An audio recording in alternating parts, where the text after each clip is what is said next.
Bonsoir Christophe André. Bonsoir. Vous êtes médecin psychiatre, notamment reconnu pour vos travaux sur la méditation en milieu hospitalier, sur la psychologie des émotions. On est heureux de vous recevoir parce que vous allez nous consoler, c'est ce que je disais ce soir. En tout cas, peut-être essayer qu'on ait un petit spleen ou un grand désespoir. Il faut lire ce livre lumineux, regardez, Consolation avec un S, celle que l'on reçoit et celle que l'on donne. C'est chez l'Iconoclaste. C'est un vocabulaire habituellement lié plutôt à l'enfance. On console un enfant. Est-ce qu'on a tort de penser cela ? Alors on a tort de se limiter à l'enfant. C'est vrai que pour nous, ça rappelle les consolations, les petites consolations, des petits bobos, les trucs pas très graves. Autrefois, il y avait un genre littéraire qu'on appelait les consolations, qu'on adressait aux endeuillés. À l'inverse, donc, c'était les personnes qui avaient connu le plus grave, la mort. Et c'est vrai qu'entre ces deux extrêmes, l'enfance et la mort, le bénin et le très grave, on oublie que la consolation, en fait, est un besoin qui parcourt nos vies. Parce que une vie humaine, c'est quand même beaucoup de moments où on est dans l'échec, dans l'adversité, dans le chagrin, dans la souffrance. Et ces moments-là, si nous pouvons ne pas les traverser seuls, désolés, si nous pouvons y être consolés, ça peut tout changer pour la suite. Comment est-ce qu'on peut définir justement la consolation ? Il ne faut pas confondre avec la guérison. Non, c'est même pas du tout la guérison, hein, vous l'expliquez bien dans le livre. Ce sont deux choses importantes. Quand je suis malade, j'ai besoin à la fois d'être soigné, parce que j'attends d'être guéri, mais j'ai aussi besoin d'être consolé du chagrin d'être malade, enfin dans les maladies graves en tout cas. Et donc, si on ne se contente de me soigner, par exemple, pour les malades, techniquement, parfaitement, c'est très bien, mais si je n'ai pas les sourires, le réconfort, les encouragements, la bienveillance des soignants, il me manque quelque chose. Et dans la vie, c'est pareil. Ce qu'on appelle consolation, c'est tout ce qu'on propose à quelqu'un qui est dans l'adversité quand on ne peut pas agir sur la situation. J'essaie de consoler un ami que son conjoint a quitté et je ne peux pas faire revenir le conjoint, mais je veux faire du bien à mon ami. Et c'est ça qui est important dans la consolation. Voilà, on ne peut pas réparer ce qui a été brisé, mais on peut accompagner. Et faire du bien et donner son affection et son attention. Vous dites que vous étiez un sous-doué de la consolation. On a du mal à le croire quand on voit le livre. Vous parlez de votre histoire personnelle dans ce livre-là. Vous vous livrez. Oui. J'étais... En tout cas, je n'y faisais pas attention. Voilà, je crois que j'étais comme tout le monde. J'essayais d'être gentil, bienveillant, réparateur. Mais en tant que médecin, par exemple... Vous sous-estimiez finalement son importance. Ouais, j'étais obsédé par le soin, par la guérison. Et tout ce qui était consolation, je n'y prêtais pas attention. Ça avait lieu comme ça, latéralement. Mais avec mes enfants aussi, lorsqu'ils avaient des soucis, j'essayais de régler le problème et pas assez de consoler leur chagrin. Et donc, je crois que j'ai aussi écrit ce livre au moment où j'ai pris conscience que c'était quand même quelque chose de capital dans la vie humaine. Et en même temps, vous écrivez que la consolation a un pouvoir limité. Parfois, l'effet est dérisoire. Vous citez même le philosophe que vous appréciez, André Comte-Sponville. La consolation est toujours suffisante et toujours insuffisante.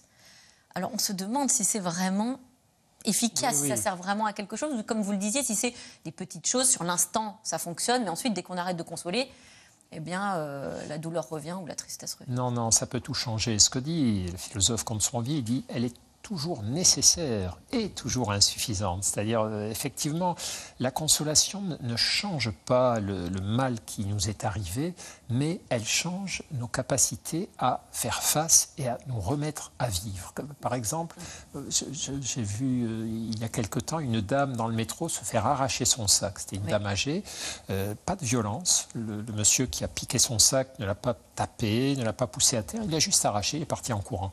Elle a fondu en larmes sur le quai du métro et quand la rame dans laquelle j'étais s'est vidée, beaucoup de gens sont passés à côté d'elle sans la consoler parce qu'elle n'était pas blessée physiquement. Donc, ma foi, elle s'était fait voler son sac, il y a pire dans la vie, c'est clair.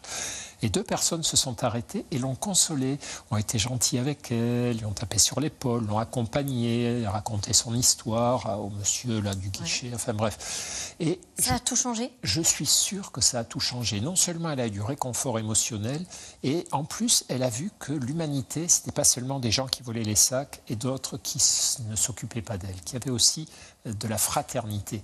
Et c'est ça la consolation. On n'est pas abandonné, seul dans l'adversité, et du coup, ce qui va se passer tout à l'heure ou demain n'aura pas la même saveur. On va se remettre en lien avec la vie. Vous donnez des clés pour aussi bien consoler, être un bon consolateur ou une bonne consolatrice. Alors, quels ingrédients, est-ce qu'il y a 2-3 choses auxquelles il faut penser si on veut bien accompagner, bien consoler? Le premier truc, c'est faire simple. Souvent, les gens ont peur de consoler parce qu'ils ont peur de faire mal. Ils se disent, voyons, qu'est-ce que je pourrais dire? Trouver des arguments. Ouais, un grand discours comme ça. On laisse tomber ça. On se dit, d'abord, le simple fait d'être là, proposer sa présence, être là, dire, voilà, je vais t'aider, je suis là, tu peux compter sur moi, ou le montrer simplement par son regard et le fait qu'on ne s'en va pas. Ça peut suffire. C'est la première étape. Pas besoin de faire des grands discours, pas besoin de chercher à supprimer la peine. On laisse les gens pleurer s'ils ont envie de pleurer.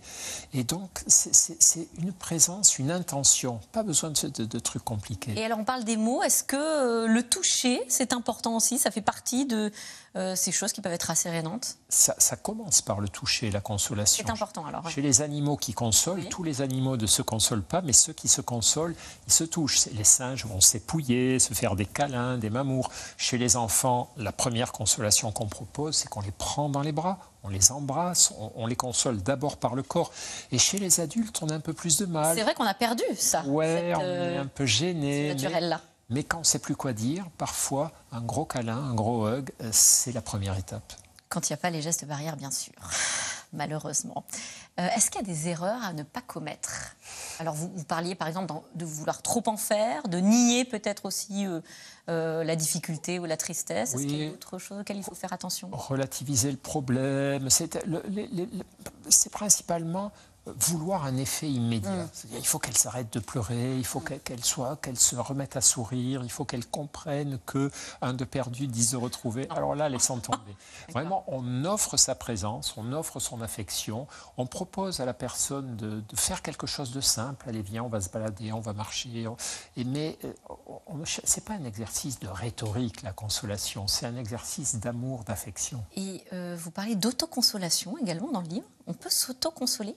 Et oui, on peut s'autoconsoler. Si on a été consolé au début, évidemment, on ne va pas rester toute notre vie dans les bras des autres. On ne peut pas prétendre que les autres soient toujours à nous faire des câlins, nous remonter le moral, etc. Donc, à un moment donné, on va reprendre le cours de notre vie, mais on va se souvenir que finalement, ça vaut la peine de vivre. On va regarder le ciel, on va s'intéresser à d'autres choses qu'à notre chagrin. On va lire. Mais est-ce que ça, c'est pas un peu de la méthode Coué, de se dire, je regarde le ciel, je me dis que la vie est belle, mais si je suis triste? Je ne suis pas forcé de me dire que la vie est belle, c'est simplement expérimenter, me dire finalement, est-ce que c'est mieux de te replier sur toi ou de sortir marcher et de regarder le ciel?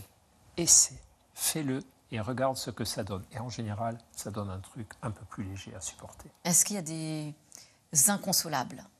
Ouais, il y a des personnes inconsolables, et notamment celles qui ont perdu un enfant. Et puis il y a souvent une part d'inconsolable qui reste en nous quand vraiment on a vécu quelque chose de dramatique. Ce qu'il faut, c'est que cette part d'inconsolable ne soit pas tout, n'occupe pas toute la place dans notre cœur. Merci Christophe André. Merci à vous. Vous nous donnez des pistes pour consoler ou nous consoler. Et c'est important, surtout en ce moment, ça ne peut faire que du bien. Merci à vous. Consolation, celle que l'on reçoit et celle que l'on donne, c'est chez l'Iconoclaste. Je l'ai bien prononcé, l'Iconoclaste. Tout de suite, c'est dans l'air. Bonne émission. Moi, je vous dis à demain.